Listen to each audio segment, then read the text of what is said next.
Hello everyone, welcome back to my channel Manasvi. आज हम अपना टॉपिक डिस्कस करेंगे इलास्टिसिटी, लोच। चलिए देखते हैं आज हम इस वीडियो में क्या क्या सीखने वाले हैं।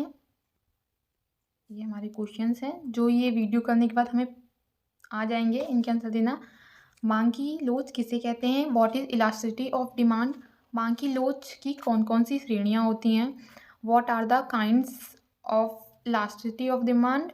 और थर्ड हमारा जो क्वेश्चन है जो हम आंसर दे पाएंगे, मांग की लोच का निर्धारण हम कैसे करते हैं? How is elasticity of demand determines, right. चलिए वीडियो को स्टार्ट करते हैं। ये हिंदी और इंग्लिश दोनों में होगी और इसकी पीडीएफ आपको पता ही है टेलीग्राम चैनल पर मिल जाएगी, जिसकी लिंक डिस्क्रिप्शन में है। चलिए वीडियो को स्टार्ट करते हैं। तो इलास्टिसिटी, जिसे हिंदी में लोच बोलते हैं, ये सबसे पहले कॉन्सेप्ट जो दिया था ये एल्फ्रेड मार्सेल ने दिया था। हाँ, तो आप ऐसे ही अगर लिख देंगे एग्जाम में तो अच्छा होगा, आपको ये फैक्ट पता है। देखते हैं अब क्या है। Price elasticity of demand and it's determinants, मांग की कीमत, लोच और इसके निर्धारक। देखते हैं, पहले हम डेफिनेशन पढ़ते हैं फिर इसे समझेंगे। The price elasticity of demand measures how much the quantity demanded response to a change in price। मांग की कीमत, लोच, यह मापती है कि मांग की गई मात्रा कीमत में बदलाव के प्रति कितनी प्रतिक्रिया करती है। फॉर एग्जाम्पल, ये जो भी अभी हमने पढ़ा है हम एग्जाम्पल समझते हैं। आपको समझने के बाद डेफिनेशन आप पढ़ेंगे तो आपको खुद समझ आ जाएगी।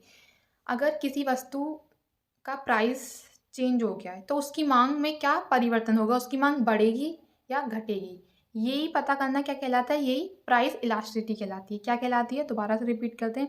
अगर किसी वस्तु का प्राइस में बदलाव होता है, चाहे वो प्राइस बढ़ गया हो या प्राइस कम हो गया हो, तो उस बदलाव के कारण जो हम मांग करते हैं, हम कंज्यूमर है ना, हमें चीज़ें चाहिए, हमें पेट्रोल भी चाहिए तो हमें चीनी भी चाहिए, तो हम जो मांग करते हैं, जो हम कंज्यूम करते हैं, उसमें जो भी परिवर्तन आएगा वो क्या कहलाएगी, वो हमारी मांग की लोच या इलास्टिसिटी ऑफ डिमांड कहलाएगी, राइट।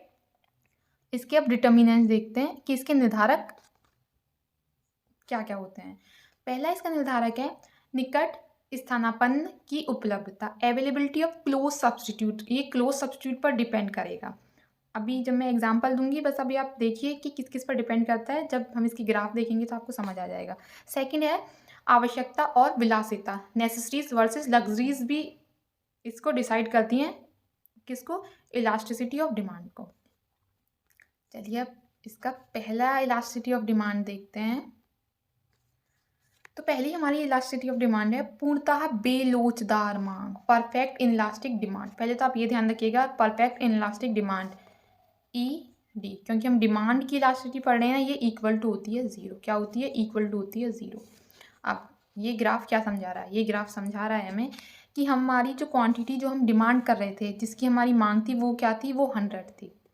जब प्राइस, ये मैंने $4 लिख रखा है, आप 4 रुपये ले लीजिए, कोई दिक्कत नहीं है, हम अभी ऐसा रुपये लेके चलते हैं। जब 4 रुपये था प्राइस किसी भी वस्तु का, तो हम 100 क्वांटिटी उसकी कंज्यूम कर रहे थे। बट जब उसका प्राइस बढ़ गया, 6 रुपये हो गया, तब भी हम 100 क्वांटिटीज़ कंज्यूम कर रहे हैं। हमने उसकी क्वांटिटी कम नहीं करी कि हमारा प्राइस बढ़ गया कि हम उसकी क्वांटिटी कम कर लें। ये एक एग्जांपल के थ्रू समझ सकते हैं। जब कोविड था तो ऑक्सीजन सिलेंडर वगैरह मिलने में बहुत ज़्यादा दिक्कत हो रही थी। तो जो सिलेंडर अगर मान लीजिए 1000 रुपये का था, ऐसे ही एग्जांपल दे रही हूँ, और भी महंगा होगा, अगर उसकी कीमत कोई अगर उसे 3000 रुपये में भी दे रहा था, तो उसकी डिमांड क्या है? वो कम नहीं हुई, वो उतनी की उतनी ही रही, क्योंकि वो हमारी क्या थी? हमारी आवश्यकता थी। तो परफेक्ट इलास्टिसिटी ऑफ डिमांड, पूर्णतः बेरोजगार मांग क्या होती है? अगर प्राइस बढ़ने के बाद भी हमारी जो हम क्वांटिटी, जो हम मात्रा की मांग करते हैं, अगर वो घटे नहीं, वो उतनी ही रहे, मात्रा हमारी क्या है? कांस्टेंट रहे, चाहे हमारा प्राइस बढ़े या घटे, तो वो कौन सी मांग कहलाती है? वो पूर्णतः बेरोजगार मांग कहलाती है। इंग्लिश में परफेक्ट इनइलास्टिक डिमांड कहलाती है। आगे चलते हैं। इसको आप, मैंने ना इनकी थ्योरीज नहीं लिखी हैं, आपको समझ आ गया, आप खुद थ्योरी लिख सकते हैं। आप ऐसे लिख सकते हैं, मैं आपको बोल रही हूँ, आप समझ लीजिएगा, आप एग्जाम में लिख दीजिएगा कि पूर्णतः बेरोजगार मांग के अंदर हम यह देखते हैं कि अगर किसी वस्तु का कीमत बढ़ने पर भी उसकी मात्रा में कोई परिवर्तन नहीं होता है और हमारे मांग का वक्र, मैंने यहाँ पे ये लिखा है आपको इससे आसानी होगी, और हमारी मांग का वक्र लंबवत रेखा या इंग्लिश में वर्टिकल लाइन होता है। ये क्या है? ये लंबवत रेखा है। तो आप ऐसे लिख दीजिएगा, पूर्णतः बेलोचदार मांग के अंदर जब वस्तु की कीमत बढ़ने पर भी मांग में कोई परिवर्तन नहीं हो तो वह पूर्णतः बेलोचदार मांग कहलाएगी और इसमें मांग वक्र लंबवत रेखा होता है। तो आप ऐसे इसे डिफाइन कर सकते हैं। आगे चलते हैं, इसका सेकंड टाइप देखते हैं। फिर है इनइलास्टिक डिमांड। वो परफेक्टली इनइलास्टिक थी कि अगर प्राइस कम कर लो तो हमारी डिमांड में कोई भी अंतर नहीं हो रहा है, बट इसमें अगर प्राइस ज़्यादा हम करते हैं तो हमारी थोड़ी सी मात्रा में कमी होती है, बस थोड़ी सी मात्रा में कमी होती है, ज़्यादा मात्रा में कमी नहीं होती है। जैसे आप ऐसे ग्राफ बनाएंगे, ये पहले यहाँ पे 4 रुपये प्राइस था और यहाँ पे 6 रुपये प्राइस था, ये हमारी मांग है। तो प्राइस 6 रुपये होने के बाद ये इतना और ये 4 रुपये होने के बाद इतना, तो प्राइस तो इतना ज़्यादा बढ़ा है। आप देख रहे हैं ना, ये वाला हिस्सा क्या है? ये बढ़ा है इससे। जब प्राइस तो ज़्यादा बढ़ा हो पर हमारी जो मात्रा जो हम डिमांड कर रहे हैं वो थोड़ी कम से घटी हो, तो वो क्या कहलाएगा? इनइलास्टिक डिमांड कहलाएगा। और इसमें वक्र क्या होता है? गिरता हुआ मांग वक्र होता है, फॉलिंग डिमांड कर्व होता है और इसकी इलास्टिसिटी लेसर देन 1 होती है। क्या होती है? लेसर देन 1 होती है। आप ऐसे समझ सकते हैं, इसका भी एक एग्जांपल ले सकते हैं। जैसे अगर हम जब बड़ी सिटी में रहते हैं तो हम पानी भी हम खरीदते हैं। अगर पानी का प्राइस बहुत ज़्यादा बढ़ जाए तो हमारी उसकी मात्रा हम बस थोड़ी सी कम करेंगे। जो हम पानी का फालतू में वेस्टेज कर देते हैं, हम उसको रोकेंगे और जितना हमें ज़रूरत है हम पानी का उतना ही इस्तेमाल करेंगे। तो हमारी मांग में क्या होगा? बहुत थोड़ी सी कमी आएगी, ज़्यादा कमी नहीं आएगी, क्योंकि पानी क्या है? हमारी ज़रूरत है। अगर प्राइस आप बढ़ा भी देंगे तो हमें पानी फिर भी खरीदना ही पड़ेगा, ठीक है? तो उसकी मांग में क्या आएगी? थोड़ी बहुत गिरावट आएगी। आगे चलते हैं। थर्ड है हमारा यूनिट इलास्टिक डिमांड, इकाई लोचदार मांग। ई बराबर यहाँ होती है 1 होती है। ई बराबर क्या होती है? 1 होती है। जैसा मैंने आपको फर्स्ट डायग्राम में बताया था कि आपको इनकी थ्योरी कैसे लिखनी है, और मैंने ये सब लिख दिया है कि इनका ग्राफ कैसा होता है। तो हम यूनिट इलास्टिक डिमांड में पढ़ते हैं कि जब हमारा प्राइस, जितने से हमारा प्राइस बढ़ता है उतनी से ही हमारी क्वांटिटी घटती है। बिल्कुल प्राइस की कीमत और मात्रा में क्या होता है? समान परिवर्तन होता है। अगर सोचिए एक 100 रुपये की वस्तु है, उसमें 10% से प्राइस उसका बढ़ गया तो वस्तु 110 रुपये की होगी, तो उसकी मांग में भी 10% से ही गिरावट आएगी। तो ठीक है, 10% से अगर प्राइस बढ़ेगा तो 10% से ही गिरावट आएगी। किसमें? जो हम सामान या मात्रा जो हम खरीद रहे हैं, क्वांटिटी जो हम खरीद रहे हैं। जब यहाँ पे लिखा है कीमत तथा मात्रा में समान परिवर्तन हो तो उस स्थिति में हमारी मांग कैसी होगी? इकाई लोचदार मांग होगी, यूनिट इलास्टिक डिमांड होगी। Equal change in price and quantity. When we have equal change in price and quantity we have unit elastic demand. In this scenario we have unit elastic demand. आप लिख सकते हैं under unit elastic demand price and quantity is change of price and quantity is equal and ED बराबर equal to 1। और आप ये ऐसे diagram बनाएंगे, आप ऐसे पूरा एक्सप्लेन कर सकते हैं। जब हमारा प्राइस 4 रुपये था तो हम डिमांड हमारी 100 हो रही थी, ठीक है? जब हमारा प्राइस 4 रुपये था तो हमारी डिमांड हम 100 कर रहे थे। जब हमारा प्राइस 5 रुपये हो गया तो हम डिमांड 80 यूनिट करने लगे। यहाँ कुछ भी हो सकता है, हम कुछ भी डिमांड कर सकते हैं। कोई चीनी हो गई, कोई फल हो गया, कुछ भी हो गया, हम कुछ भी डिमांड कर सकते हैं, राइट? आगे चलते हैं। 4 जो हमारी लोचदार मांग है, इलास्टिक डिमांड, लोचदार मांग। अभी हम क्या पढ़ रहे थे? बेलोचदार मांग पढ़ रहे थे। अब हम क्या पढ़ेंगे? लोचदार मांग पढ़ेंगे।